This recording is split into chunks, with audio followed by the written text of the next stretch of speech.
দেখুন, এইখানে আমাদের যা যা প্রোগ্রাম হয় প্রতিদিনই করবো, আজকেও করবো, কালকেও করবো। যা যা প্রোগ্রাম হয় সেগুলো তো আমরা নির্বাচন কমিশনকে জানিয়ে দিই, নির্বাচন কমিশন পুলিশকে জানিয়ে দেয়, এসপি জানে, থানা জানে, সবকিছু তাদের নজরেই হচ্ছে, কিন্তু তাদের জ্ঞানে কিন্তু সবকিছু হচ্ছে। এখানে কেউ জানে না তা নয়। এবং সেখানটাই পরিকল্পিতভাবে আমার যাত্রাপথে বাধা সৃষ্টি করে যাতে মানুষের কাছে আমি যেতে না পারি।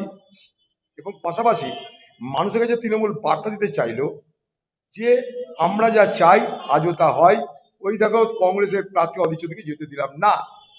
কিন্তু ওরা আমাদের মনোবল জানে না, ওদের ওই বাধাকে গুঁড়িয়ে দিয়ে আমরা আমাদের মতন মিছিল নিয়ে গেছি এবং আগামী দিনে আবার যাব, আজকে বিকেলেও যাব, কালকেও যাব।